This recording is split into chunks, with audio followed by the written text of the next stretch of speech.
Everyone loves a comeback story, but comebacks are not at all easy. ছোড়াবালি থেকে একা একা উঠে আসার মতোই যুদ্ধ করতে হয়, নিজেকে অনেক অনেক মেন্টাল স্ট্রেংথ দিতে হয়। এত ঝড়ঝাপটার মাঝে তাও এই করোনাকালীন সময়ে মৃত্যুর মিছিলে মাদকাসক্তদের নিয়ে কাজ করা কিন্তু খুব একটা সহজ ব্যাপার নয়, বেশ কঠিন। কিন্তু আমরা চাই এই কঠিন বিষয়ে খোলামেলা কথা বলতে, আলোচনা করতে, ব্যাপারটা আরেকটু সহজ করে তুলতে, কিছুটা অ্যাওয়ারনেস ক্রিয়েট করতে। আজকের আলোচনার বিষয় করোনাকালীন মাদকাসক্ত চিকিৎসা।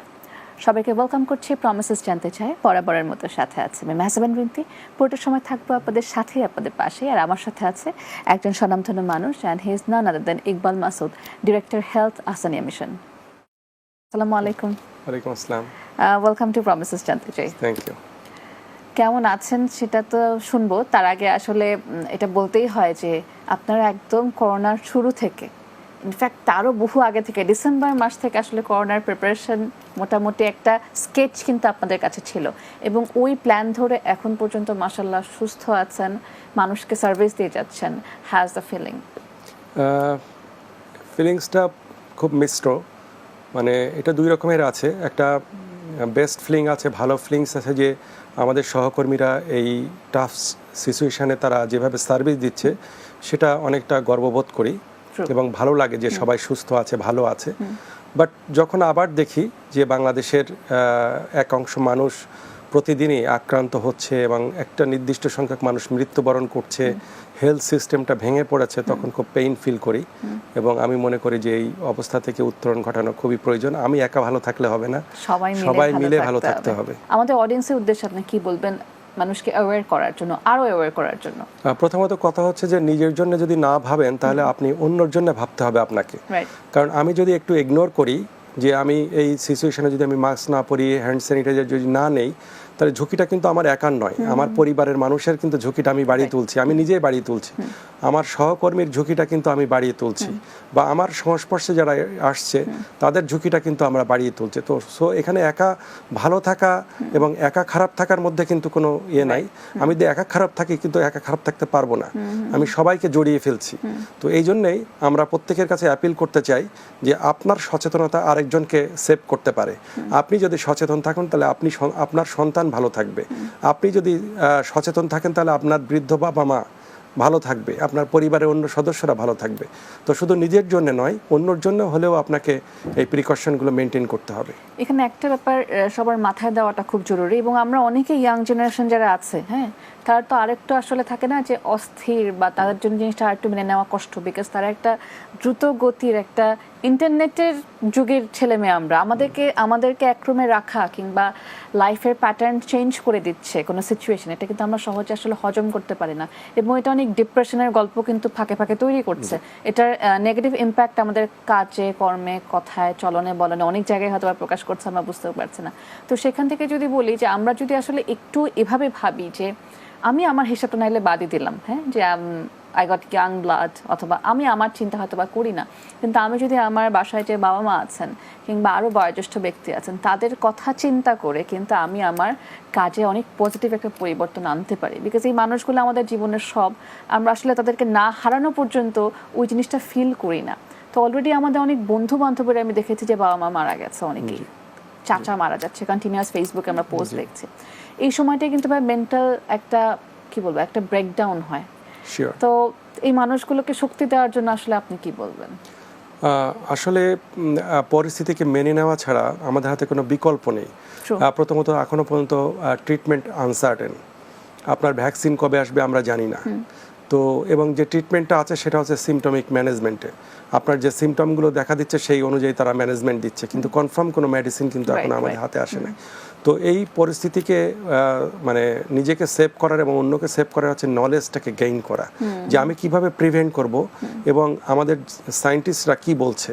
ধরেন WHO কথা যদি আমরা ফলো করি, বা এইরকম ধরনের যারা জন হপকিন্স ইউনিভার্সিটি, CDC যারা আছে, তারা তো প্রতিনিয়ত গবেষণা করছে এবং তারা যে তথ্য উপাত্তগুলো দিচ্ছে সে তথ্য উপাত্তগুলো কিন্তু অত্যন্ত অথেন্টিক, এবং তারা কিন্তু আবার ভার্সন রিভাইজ করছে।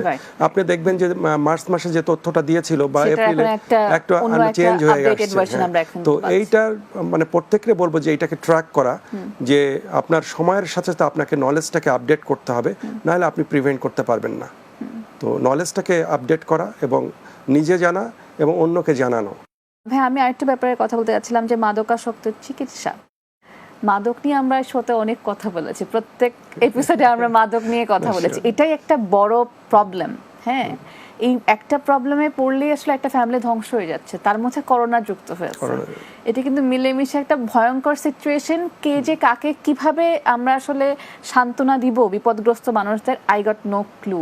তো সেখান থেকে যে বাসায় মাদকাসক্ত মানুষ আছে কিংবা ড্রাগ এডিক্টেড মানুষ আছে এবং তাদের অলরেডি ট্রিটমেন্ট চলছে কিংবা তারা ট্রিটমেন্ট শুরু করব চিন্তা করছেন, সেই মানুষগুলোকে কি বলবেন? জটিল এবং খুব জরুরি আলোচনা এটা, আমি মনে করি বর্তমান প্রেক্ষাপট বিবেচনায়। কারণ প্রথমত হচ্ছে যে যারা ড্রাগ ডিপেন্ডেন্ট তারা কিন্তু নেগলেক্টেড, তাদের চিকিৎসা ব্যবস্থা থেকে শুরু করে অনেক কিছুই কিন্তু আমাদের এক্সপেকটেশন অনুযায়ী হয় না। তো সেই জায়গা থেকে যে ফ্যামিলিটা এমনি ব্রেকডাউন মানে তার সাফার করছে, সেটা করোনা তাকে আরেকটা বার্ডেন দিল, মানে এটাকে আমরা বলছি যে ডাবল বার্ডেন। এবং এই সময় আমরা আমাদের দেশে যদিও এটা তথ্যপাত্য এইভাবে গবেষণা হয় না, কিন্তু আমরা আমেরিকাতে দেখেছি, ইউরোপে দেখেছি, এই সময় কিন্তু ওভারডোজ ডেথ কিন্তু বেড়ে গেছে। যে তারা যেভাবে ড্রাগস নিত সেটা বাইরে যে সার্টেন টাইমে নিত, কারণ এখানে তার মেন্টাল স্ট্রেস কিন্তু বেড়ে গেছে এই করোনাকালীন সময়ে। তো এখন সে ওভারডোজ নিচ্ছে, যার কারণে কিন্তু এই ওভারডোজ রিলেটেড ডেথ কিন্তু বিশ্বের বিভিন্ন দেশে কিন্তু বেড়ে গেছে। তো আমার মনে হয় না যে আমাদের দেশে বিচ্ছিন্ন কোনো জায়গা, আমাদের দেশেও কিন্তু এই ক্রাইসিসটা কিন্তু মানে চলমান আছে। এবং আপনারা আরও মিডিয়ার মাধ্যমে জেনে থাকবেন, এই সময় কিন্তু ডোমেস্টিক ভায়োলেন্স কিন্তু বেড়ে গেছে। তো সেই প্রেক্ষাপট যদি আপনি চিন্তা করেন যে এমনি যে ফ্যামিলিতে একজন ড্রাগ ডিপেন্ডেন্ট থাকে, সেই ফ্যামিলিতে কিন্তু ভায়োলেন্স সবসময় চলতেই থাকে। আবার করোনার সময় তারা যে মেন্টাল স্ট্রেস, একটা ওভার স্ট্রেস, ডোমেস্টিক ভায়োলেন্সের কার্ভ মানে একটা আরো হাইতে নিয়ে গেছে, হাই করে গেছে। তো এই সার্বিক অবস্থার প্রেক্ষিতে এই যে ফ্যামিলিতে ড্রাগ ডিপেন্ডেন্ট আছে বা মাদকাসক্ত আছে, তারা কিন্তু খুব জটিল অবস্থার মধ্যে পড়েছে বলে আমরা মনে করি। কারণ চিকিৎসা কেন্দ্রগুলো এখন প্রথম দিকে অ্যাডমিশন স্টপ করেছিল, আউটডোর কাউন্সিলিং বা মানে কাউন্সিলরের কাছে যে যাওয়ার যে সার্ভিসগুলো সেগুলো আনঅ্যাভেলেবেল। এখনো পর্যন্ত মনে হয় কতটুকু অ্যাভেলেবেল হয়েছে আমি জানি না, তবে এখনো পর্যন্ত লিমিটেড সার্ভিস হয়তো চলছে, কিন্তু আগের মতো ফেস টু ফেস সার্ভিস কিন্তু দিতে পারছে না। তো এখন এটা অনলাইন সার্ভিস কতটুকু আপ টু দ্য মার্ক বা কতটুকু তাকে সেই ক্রাইসিস থেকে ওভারকাম করতে সাহায্য করছে, সেটা প্রশ্ন সাপেক্ষ ব্যাপার। এই প্রশ্ন সাপেক্ষ ব্যাপার নিয়ে আমাকে সময় ধরে কথা বলবো। অনলাইন সার্ভিস আছে, ইন্টারনেট আছে বলেই হয়তো বা আমরা এখনো টিকে আছি, চলতে পারছি, মানে চালিয়ে নিতে পারছি আর কি। কিন্তু এই অনলাইন সার্ভিসের যে কি বলবো যে কমতিগুলো আছে, সেটা নিয়ে আমরা আজকে একটু কথা বলতে চাই। আমরা আজকে কথা বলছি করোনাকালীন মাদকাসক্তির চিকিৎসা নিয়ে। একটা ব্রেক নিচ্ছি, ফিরছি খুব তাড়াতাড়ি, সাথেই থাকুন।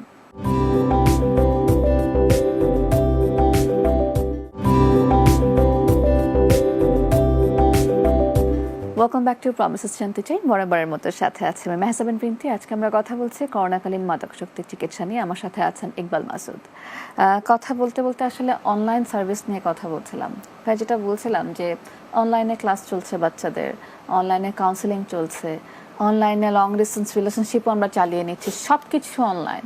কিন্তু এখানে একটা ব্যাপার তো চলে আসে যে সেই পার্সোনাল টাচটা নেই, সেই আই কন্ট্যাক্ট নেই, সেই ফিলিংস ইমোশন সরাসরি দেখার বোঝার সুযোগ নেই, এবং মিসআন্ডারস্ট্যান্ডিং কিন্তু মানে দুই পক্ষ দিয়েই বাড়ছে।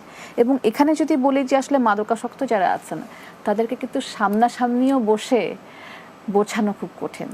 অনলাইনে তো এটা অলমোস্ট মানে এটা কোথায় চলে যাচ্ছে। তো সেক্ষেত্রে আপনারা কোন ব্যাপারগুলোতে মনে করেন যে যদি আমরা আরও ফোকাস করি বা সচেতন হই, সার্ভিসটা একটু বেটার দেওয়া পসিবল?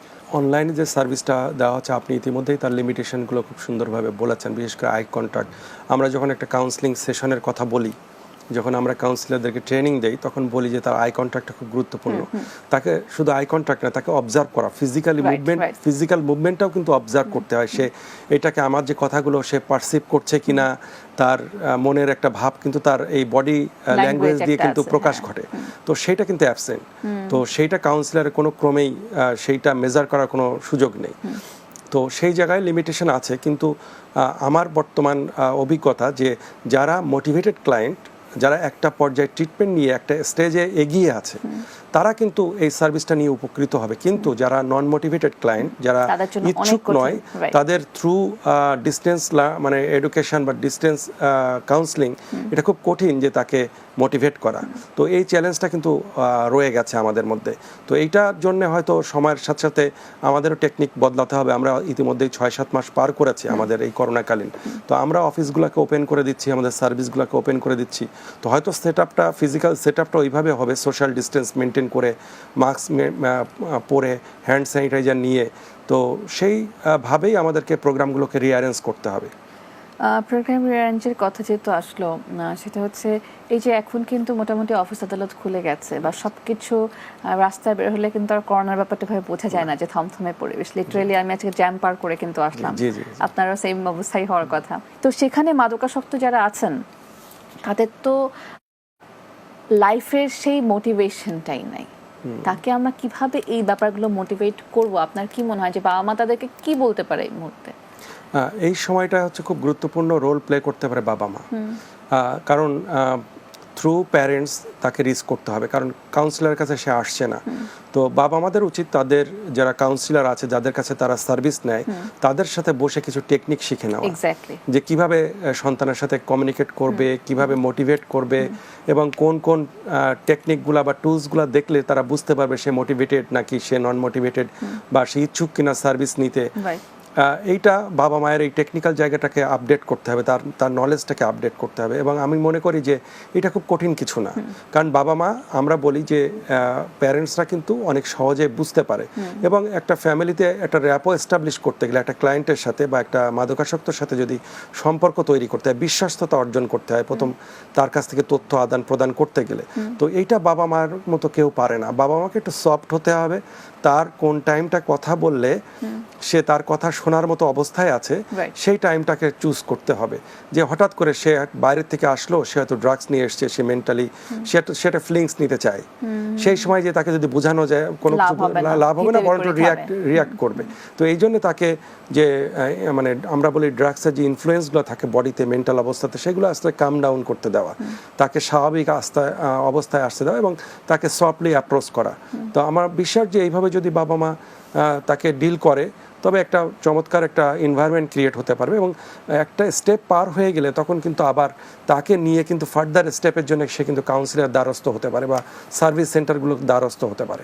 আমি আরেকটা ব্যাপারে একটু জানতে চাচ্ছিলাম যে আমাদের শুরু থেকেই কাউন্সিলরের কাছে যাওয়া, কাউন্সেলিং করা কিংবা সাইকোথেরাপিস্টের কাছে যাওয়া আমরা একটু নেগেটিভলি দেখি। হ্যাঁ, তো আলহামদুলিল্লাহ যে এই অনুষ্ঠানের সুবাদে বাংলাদেশের সমস্ত কাউন্সিলর, থেরাপিস্ট সবার সাথে আমার বসা হয়েছে, এবং সেখান থেকে কিন্তু আমার চমৎকার একটা পরিবর্তন এসেছে। আমি যদি আপনাকে বলি যে করোনাকালীন সময় আমার খুব ডিপ্রেসড লাগছিল, সব কিছু মিলিয়ে, যে কেমন থমকে আছে, বিজনেসটা এরকম আরও ভালো হতে পারতো, আমার এই প্ল্যানটা ছিল, আমার এই অনুষ্ঠানটা করার প্ল্যান ছিল, আমার এই বার্থডেটা এভাবে মিস হয়ে গেল, একটা বছর এভাবে চলে গেল, আমার সব কিছু খুব পারফেক্ট সুস্থ থাকার পরও আমার এরকম মনে হচ্ছে। তো সেখানে যে বাসায় আসলেই করোনা পেশেন্ট আছে, কিংবা আরও বেশি স্ট্রাগল, কিংবা ফাইন্যান্সিয়াল স্ট্রাগল, আমার তো এরকম কোনো স্ট্রাগল না থাকার পর, এত ব্লেসড হওয়ার পর আমার এরকম অশান্তি লাগছে, তাদের কি অবস্থা? তো সেখান থেকে কিন্তু আমি একটুও কার্পণ্য করিনি। আমি কিন্তু 2-1 মানে কাউন্সিলরকে ডিরেক্ট ফোন দিয়েছি,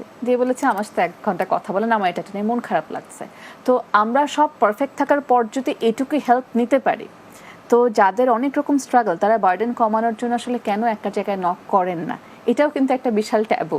এখন আগের থেকে অনেক ইমপ্রুভ করেছে এই সেক্টরে, অনেক ভালো ভালো বড় বড় মানুষ কাজ করছে, আপনারা কাজ করছেন, এবং মানুষ হয়তো খুব সহজে আসছে। তারপরও কোনো একটা জায়গায় কিন্তু আছে আত্মীয় স্বজনের কাছে লুকোনো, কিংবা ওয়াইফ যাচ্ছে হাজব্যান্ডকে না জানিয়ে, এগুলো কিন্তু আপনারা দেখবেন আপনাদের পেশেন্টদের মধ্যেও খুব কমন। সো আপনারা গণমানুষের উদ্দেশ্যে আসলে কোন মেসেজটা দিতে চান? আপনি যেটা বলেছেন এটা আমরা আমাদের ভাষায় বলে যে সোশ্যাল স্টিগমা। সোশ্যাল স্টিগমার কারণে কিন্তু মানুষ মানে মানসিক সমস্যাগুলোকে স্বীকার করতে চায় না, যে সমাজের লোক কিভাবে নেবে, তাকে পাগল হিসাবে চিহ্নিত করবে। তো এটা যুগ যুগ ধরে আমাদের সোসাইটিতে ছিল, এখনও আছে। আমরা আমাদের যেসব ক্লায়েন্টগুলো পেতাম, গার্ডিয়ানরা প্রথমে এসে বলতো যে আমার মানে তথ্যটা যেন কাউকে বলবেন না, আমার সহকর্মীরা যাতে না জানে। এবং এমন আসে যে যখন আমরা গ্রুপ থেরাপি করতাম বা গ্রুপ মিটিং করতাম, প্যারেন্টস মিটিং করতাম, ওই প্যারেন্টসরা কিন্তু কখনোই আসতো না। তারা বলতো আমাদেরকে এমন একটা সময় দেন যেখানে কেউ থাকবে না। তো ডেফিনেটলি তাদের সেই অবস্থাকে আমাকে পজিটিভলি অ্যাড্রেস করতে হবে, কারণ আমাদের সমাজের যারা আমরা আছি, আমাদের যে মানুষগুলো আছে, এখনো পর্যন্ত ড্রাগ অ্যাডিকশনের কথা শুনলে বা মাদকাসক্তদের কথা শুনলে তাদেরকে ঘৃণার চোখে দেখা যায়। এখনো পর্যন্ত আমাদের যে মাদকাসক্ত চিকিৎসা আইনটা আছে, ক্রিমিনালাইজড আইন, এটা কিন্তু হিউম্যান রাইটসকে সাপোর্ট করে না। আমরা যতই আধুনিক হই না কেন, আমরা কিন্তু হিউম্যান রাইটসের কিন্তু ইগনোর করেছে এখানে। তো ওই সামগ্রিকভাবে কিন্তু আমাদেরকে ভেবে দেখতে হবে যে আমাদের সোসাইটির নর্মসগুলোকে চেঞ্জ করার জন্য কাজ করতে হবে। তো এক্ষেত্রে মিডিয়ার তো একটা বড় রোল আছে। যদি আমরা প্রতিনিয়ত এরকম টক শো করি বা প্রচার করি, বিজ্ঞাপন দেই বা সিম্পোজিয়াম করি। আমার মনে আছে যে গত 8-9 বছর আগে একটা ইউএনের কল ছিল, প্রত্যেক বছর মাদক বিরোধী, আন্তর্জাতিক মাদক বিরোধী দিবসের একটা করে স্লোগান থাকে, কল থাকে। সেবারে ছিল লেটস টক অ্যাবাউট ড্রাগস, মানে মাদক নিয়ে কথা বলুন, খোলামেলা কথা বলুন, গোপনে না। সন্তানের সাথে কথা বলুন, প্যারেন্টসরা পরিবারের খাওয়ার টেবিলে কথা হতে পারে তার নেগেটিভ পজিটিভ জিনিস নিয়ে, আত্মীয় স্বজনের সাথে কথা বলা যেতে পারে। তো এটা আমরা যত বেশি কথা বলবো, যত আমাদের প্রবলেমটাকে নিয়ে আলোচনা করব, তত কিন্তু ওই মানুষটা তার সোশ্যাল স্টিগমা থেকে বেরিয়ে আসবে এবং তার মেন্টাল হিলিংটাও হবে, তার মানসিক সাপোর্টটাও হবে। কারণ যে মানুষের কে সাপোর্ট দিত না তার পরিবারের সদস্যরা বা আত্মীয় স্বজনরা, তারাও সেখান থেকে কিন্তু এই ক্যাম্পেইনের কারণেও কিন্তু নতুনভাবে ভাবতে শিখবে। তো এই ভাবতে শেখানো, যে পজিটিভভাবে ভাবতে শেখানো, যে আপনারা জানেন যে এখানে আপনি অনেক টক শো করেছেন, সবাই বলেছে যে drug addiction is a chronic brain disease. তাহলে যদি এটা ডিজিজ হয়ে থাকে, এটা সায়েন্স বলছে এটা ডিজিজ, এটা একটা অসুস্থতা, এটা সায়েন্স বলছে। তাহলে আর 5টা অসুস্থতার মতো যদি আমরা চিকিৎসকের কাছে যেতে পারি, চিকিৎসকের সাহায্য নিতে পারি, তাহলে এই ক্ষেত্রে কেন আমি নিতে পারবো না? এই ক্ষেত্রে কেন সোশ্যাল স্টিগমা বা ট্যাবু কাজ করবে? তো এই জন্য আমাদের মিডিয়া একটা বড় রোল প্লে করতে পারে, আমাদের পলিসিগুলোকেও পজিটিভ হতে হবে। Thank you so much. একটা ব্রেক নিয়ে ফিরছি, সরি ফর দ্য ইন্টারাপশন। ভাই একটা সুন্দর কথা বলেছেন যে আমরা ভাবতে শিখি, নতুন করে একবার ভাবতে শিখি, এবং ভাবতে শেখার জন্য কিন্তু আমার অনেক রকম এলিমেন্ট সামনে সায়েন্স দিয়ে দিয়েছে, আমরাও দিয়ে দেওয়ার চেষ্টা করছি। শুধু সেগুলো পিক করতে হবে আর ভাবনাটা একটু পরিবর্তন করতে হবে, এবং সেটা সুফল কিন্তু ভোগ করবে সবাই। এই মুহূর্তে একটা ব্রেক নিচ্ছি, ব্রেক থেকে ফিরে আবারও কথা বলবো করোনাকালীন মাদকাসক্তির চিকিৎসা নিয়ে। সাথেই থাকুন।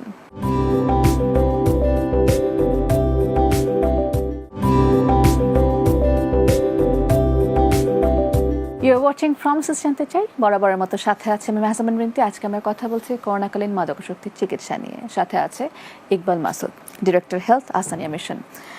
হ্যাঁ, আমি একটু জানতে চাচ্ছিলাম যে আপনাদের একটা বিশাল বড় অর্গানাইজেশন কাজ করছে, এবং হেলথ সেক্টরে থেকে আপনি কিন্তু বিভিন্ন মানুষের সমস্যা, শারীরিক সমস্যা, মানসিক সমস্যা প্রতিনিয়ত দেখছেন। তো সেখান থেকে আপনার কি মনে হয়েছে, শুধুমাত্র শারীরিক সমস্যাটাই সমস্যা, মানসিক সমস্যাটা আমরা ইগনোর করে গেছি বা যাচ্ছি, যেটা নিয়ে আমরা এতক্ষণ ধরেই কথা বলছিলাম? তো এটার পরিবর্তনের জন্য আগের জেনারেশন থেকে পরিবর্তন হতে হবে, এবং আমরা যারা এই মুহূর্তে আছি তাদের পরিবর্তন হতে হবে। তাহলে কিন্তু আমাদের পরবর্তী প্রজন্ম হয়তো বা অদ্ভুত ব্যাপারগুলো দেখবেও না, শিখবেও না।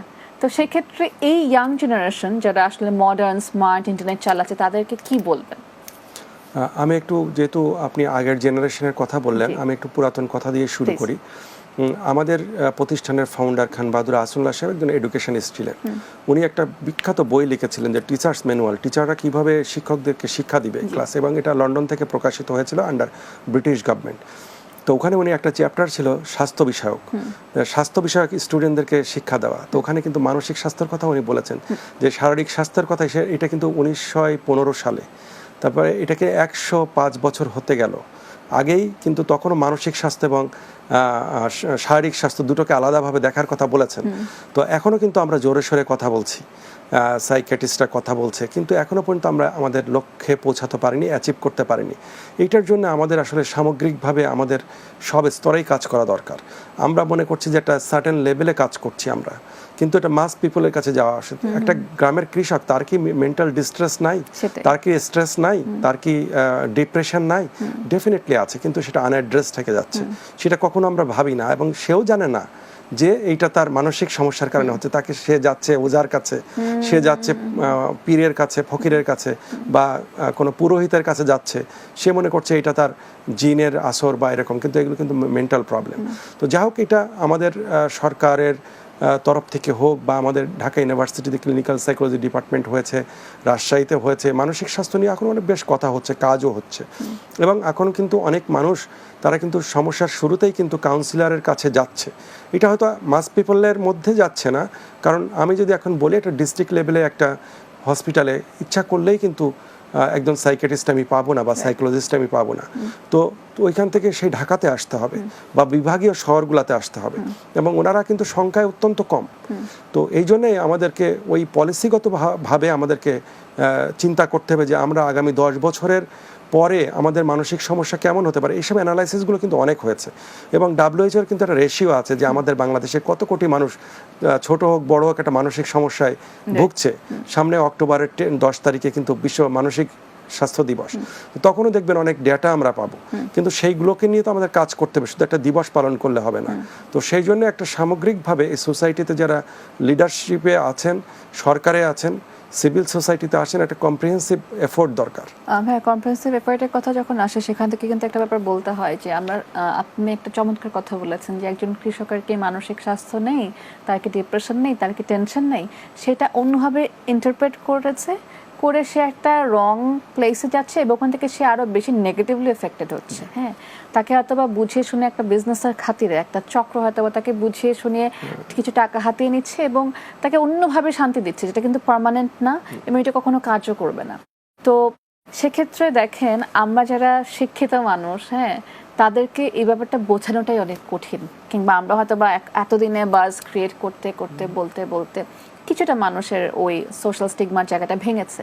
তো এই যে ম্যাস লেভেলে যাওয়ার জন্য, হ্যাঁ, কয়জন কৃষক আসলে এই মুহূর্তে আমাদের এই শোটা দেখবেন, কিংবা দেখে এটা আসলে অবজার্ভ করবেন, কিংবা ভিতরে নিবেন, তারা হয়তো আমাদের কথা খুবই ফেক বা উপর দিয়ে লাগবে।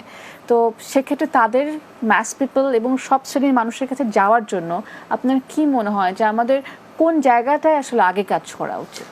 দেখেন, বাংলাদেশে অনেক ভালো ভালো এক্সাম্পল আছে, মানে আমাদের একদম মানুষের দোরগোড়ায় সেবা পৌঁছে দেওয়ার অনেক ভালো উদাহরণ আছে। যেমন আমরা যদি বলি ওয়াটার অ্যান্ড স্যানিটেশন, এক সময় মানুষ পুকুরের পানি পান করতো, তাই না? এখন কিন্তু মানুষের বিহেভিয়ারাল চেঞ্জ হয়েছে, তার আচরণ পরিবর্তন হয়েছে, ইচ্ছা করলে সে খাবে না, সে 1-2 মাইল দূরের থেকে সে ভালো পানিটা সংগ্রহ করে আনছে। এবার আমি আমার গ্রামে যেয়ে দেখলাম জারের পানি বিক্রি হচ্ছে, এটা গ্রামে 50 টাকা করে একটা জার। মানুষের চাহিদা তৈরি হয়েছে, মানুষের শিক্ষা হয়েছে, আমাদের টোটাল এডুকেশন নিয়ে অনেক সময় কথা হয়েছে, নিরক্ষরতা দূরীকরণ নিয়ে। দেখেন, আমরা মানুষের দোরগোড়ায় পৌঁছেছি। বাল্য বিবাহ নিয়ে কিন্তু আমরা অ্যাচিভ করতে পারিনি, কিন্তু অনেক মানে অনেক মেয়ে আছে যারা কিন্তু এখন প্রতিবাদ করে, বিয়ে দিতে চাইলেই তাদের অল্প বয়সে না, আমি পড়াশোনা করব। এই যে কনসেপচুয়াল জায়গা থেকে আমরা যে চেঞ্জ হচ্ছে, হয়তো র্যাপিডলি চেঞ্জ হবে না, কিন্তু আমাদেরকে সময় লাগবে। এটার জন্য সরকারের একটা প্ল্যানিং লাগবে, কারণ আমাদেরও যে ভালো এক্সাম্পলগুলো আছে সে অনুযায়ী আমরা যদি এখন বলি মেন্টাল হেলথটা আমরা মানুষের দোরগোড়ায় পৌঁছে দিতে চাই, তাহলে আমাদের ক্লাবগুলোকে, এই যে যুব উন্নয়নের যে ক্লাবগুলো আছে, সোশ্যাল ওয়েলফেয়ারের যে ক্লাবগুলো আছে, আমাদের হেলথের যে কমিউনিটি হেলথ সেন্টার আছে প্রত্যেকটা ইউনিয়নে, তাদের যে সার্ভিস সেন্টারগুলো আছে, আমরা ওই সার্ভিসটা ওখানে এনশিওর না করতে পারলেও আমরা কিছু তথ্যপত্র তো মানুষকে দিতে পারি, কিছু এডুকেশন ম্যাটেরিয়ালস দিতে পারি, কিছু ক্যাম্পেইন দিতে পারি। তো এইভাবে মানুষকে রিস্ক করতে হবে, এবং আস্তে আস্তে দেখা যাচ্ছে যে আমি পড়েছিলাম বা জেনেছিলাম যে বাংলাদেশের শুধু শিফট করতে পুকুরের পানি, নদীর পানি থেকে টিউবওয়েলের পানি খাওয়াতে 40 বছর লেগেছিল ইউনিসেফের। সেই স্বাধীনতার পাকিস্তান আমল থেকে ইউনিসেফ কাজ শুরু করেছিল, এবং আমার মনে হয় গত কয়েক বছর আগেই মানে আমরা অ্যাচিভ করেছি। তো এরকম একটা লম্বা সময় ধরে কাজ করতে হবে আমাদেরকে। বাহ, সময়টা শুনতে হয়তো বা অনেক বড় মনে হচ্ছে ইউনিসেফের জন্য, কিন্তু আসলে আমরা আমাদের যে জায়গাটা ছিল সেই জায়গা কিন্তু ওই সেক্টরে পৌঁছেছে। এখনও যে বিষয়টা নিয়ে কথা বলছি, যে আমাদের এক একটা শো গুটি গুটি 2-1টা কথাবার্তা, এই স্টেপিং দিয়ে হয়তো বা 10 বছর, 20 বছর, 30 বছর পর সেই জায়গায় আমরা পৌঁছাবো। এই পজিটিভ স্পিরিট নিয়ে এই মুহূর্তে একটা ব্রেক নিচ্ছি, ব্রেক থেকে ফিরে একটু সময় ধরে কথা হবে। Be back soon.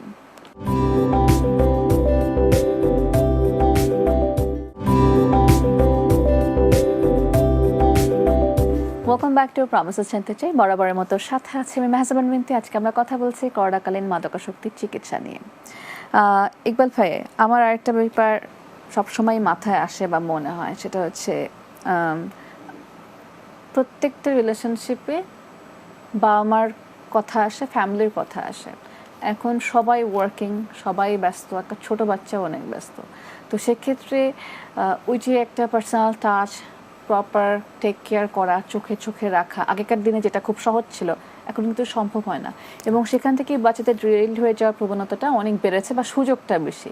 একটা বাচ্চা যদি এই সময় মানে অনেক বেশি শক্ত না হয় মনের দিক দিয়ে, এবং তাকে যদি অনেক বেশি ট্রেন্ড আপ না করা হয়, হ্যাঁ, তাহলে কিন্তু তার স্লিপ করার চান্সই বরং এই যুগে এত অ্যাভেলেবিলিটির মধ্যে বেশি। ইন্টারনেট ক্লিক করলে সেখানে মাদক পাচ্ছে। তো বাবা মার কিন্তু অনেক একটা বড় একটা শেখার জায়গা আছে, কিন্তু এটা আমরা অনেক সময় ডিনাই করে যাই। তো আমরা ভাবি যে বাচ্চা হলো, টাকা পয়সা রেডি আছে, ভালো স্কুলে পড়াচ্ছি, আমি সবসময় ভালো জায়গায় খাওয়াচ্ছি, আর কি লাগছে?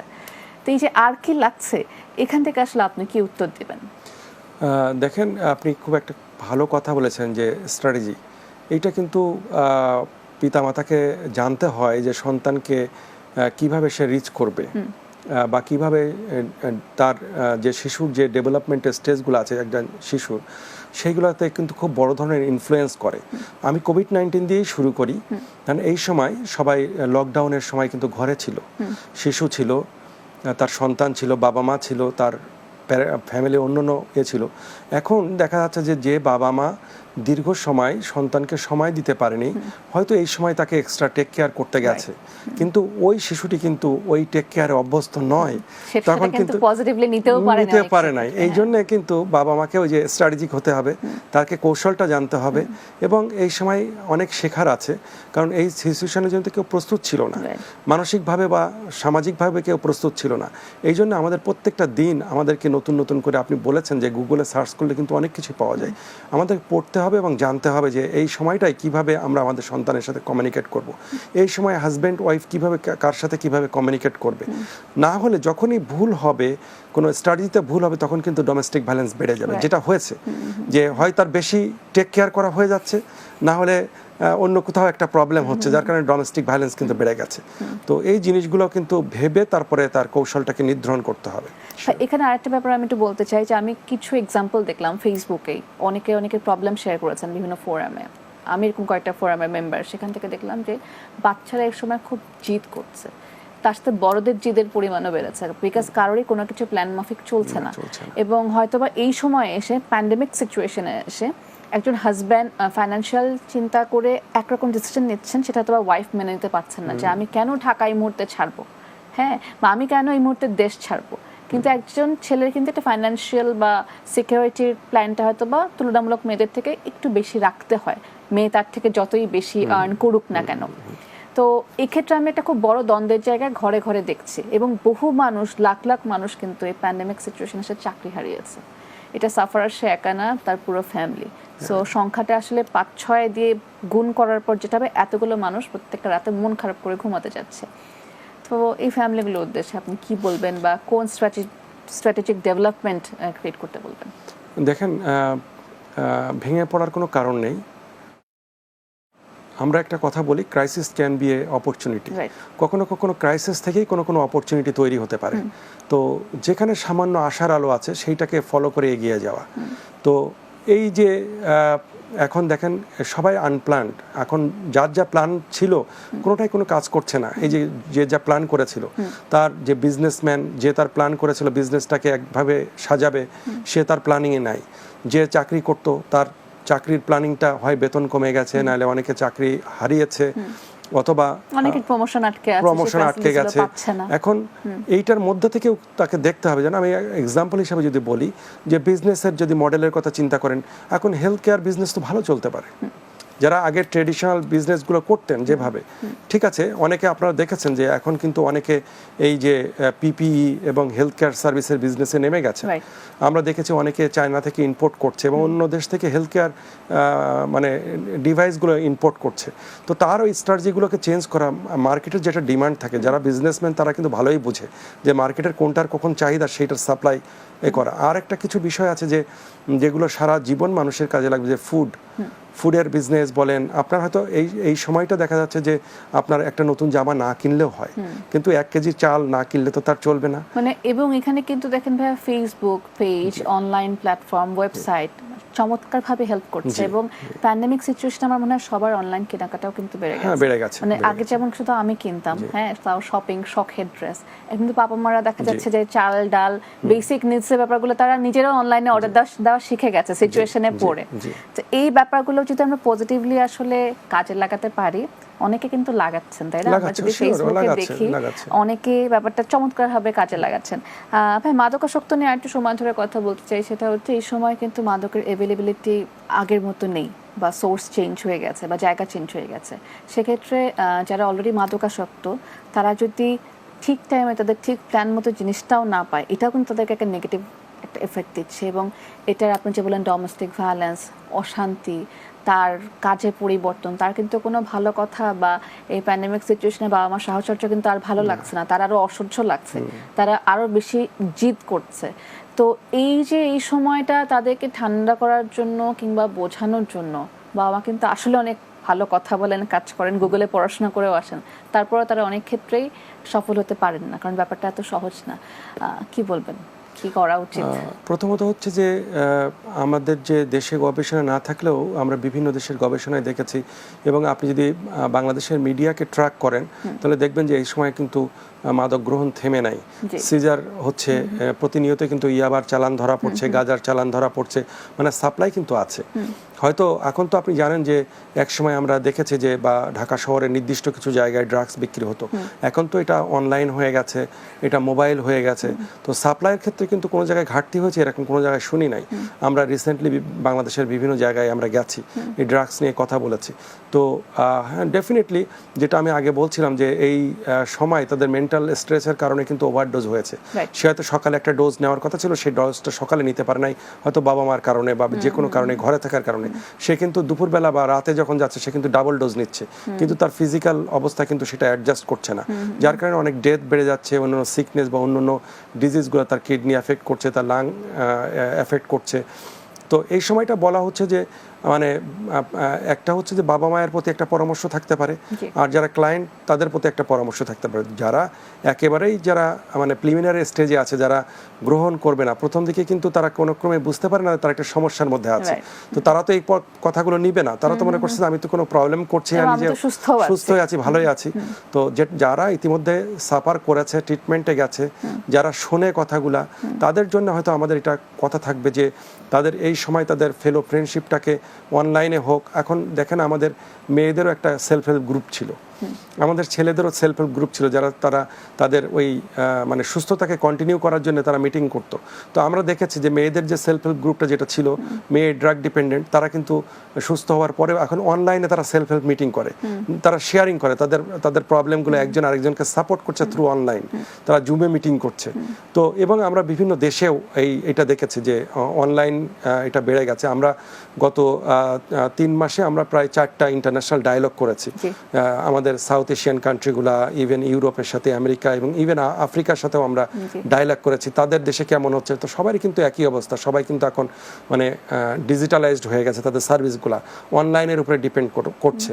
তো এখন তারা যেটা বলছে যে অনলাইনের সার্ভিসটা নিতে হবে, এবং এই ক্ষেত্রে তাদের যে সেলফ হেল্প গ্রুপগুলো আছে, তাদের যে শেয়ারিংয়ের মিটিংগুলো আছে, তাদের যে ক্লাস সেশনগুলো আছে, যতটুকু কাজ করুক ততটুকু কাজে লাগাতে হবে। আর বাংলাদেশের প্রেক্ষাপটে যখন এখন বলি, এখন ইজি হয়ে গেছে, রিহ্যাবিলিটেশন সেন্টারগুলো এখন খুলে গেছে সব। এখন কাউন্সিলিং কিন্তু ইনহাউস কাউন্সিলিং চলছে, ক্লাস সেশন আগের মতোই নর্মাল অবস্থায় চলে আসছে। সেগুলো বিভিন্ন স্টেপসে তারা ভর্তি নিচ্ছে, ভর্তির সময় তারা কিছু প্রিকশন মেনটেন করছে, কিন্তু এখন কিন্তু আর কেউ বন্ধ নেই কোনো রিহ্যাব সেন্টার। এখন আমি এই সময় এটা তো একটু সময় ধরেই কথা বলতে চাই ভাইয়া, সেটা হচ্ছে যেহেতু অলরেডি লকডাউন উঠে গেছে, আমরা যেভাবেই হোক মেনটেন করে চলছে, এর মধ্যে কিন্তু আসলে মাদকাসক্তির যে আগের যে চিকিৎসা যেটা চলছিল সাধারণ চিকিৎসা, আমরা কিন্তু ওই প্রসেসিংয়েও এখন যেতে পারি। এই মুহূর্তে একটা ব্রেক নিচ্ছি, ব্রেক থেকে ফিরে আমি একটু সময় ধরে কথা বলতে চাই। Be back soon.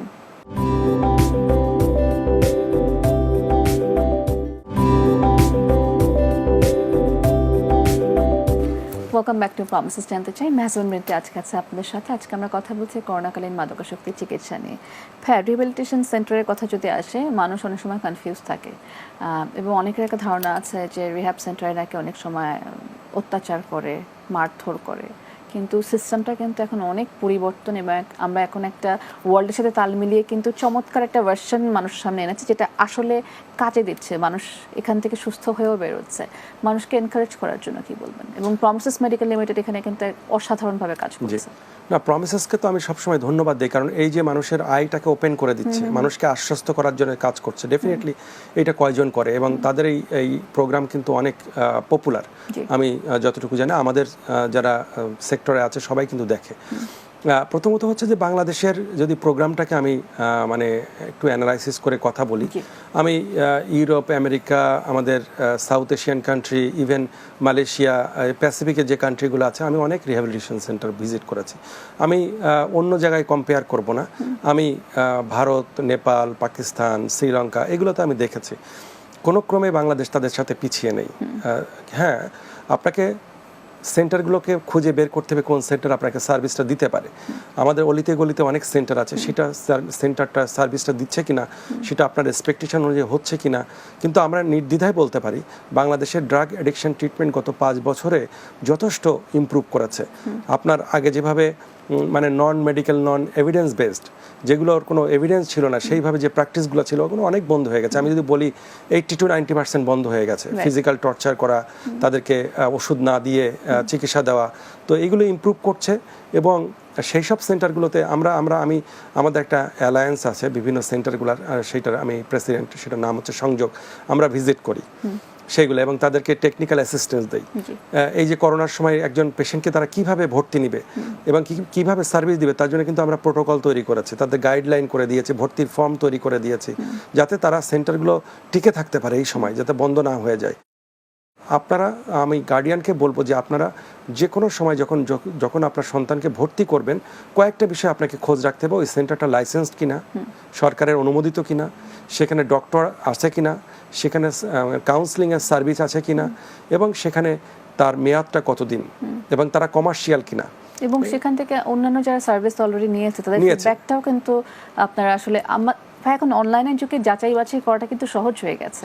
আমাদের একটু পড়াশোনা করে, না সহজ হয়েছে আবার কিন্তু কঠিন হয়েছে, সবাই ভালো লেখে। রিভিউটা নেগেটিভ পজিটিভ বা অনেক সময় পেইড রিভিউ এর ব্যাপার আছে। এটা আসলে আমাদের বুদ্ধি দিয়ে আমরা যেভাবে একটা প্রোডাক্ট সিলেক্ট করি, একটা ইলেকট্রনিক আইটেম সিলেক্ট করি। না, আমি যেটা সাজেস্ট করি প্যারেন্টসদেরকে, যে আপনার সন্তানকে একটা সেন্টারে ভর্তি করবেন, এটা ছেলে খেলার বিষয় না, এটা কিন্তু একটা মেজর ডিসিশন। এবং যে ছেলেটা আপনার 1 মাস 2 মাস 3 মাস একটা জায়গায় থাকবে, ডেফিনেটলি আপনি ইমোশনালি ভর্তি করবেন না, ফিজিক্যালি সেখানে ভিজিট করবেন, সেখানকার স্টাফদের সাথে কথা বলবেন, তার ফিজিক্যাল ফ্যাসিলিটিসগুলো আপনি দেখবেন, তার সার্ভিসগুলোকে দেখবেন, দেখে আপনি ডিসিশন নেবেন যে আপনি ভর্তি করবেন কি, আপনার সন্তানকে সেখানে দিবেন কিনা।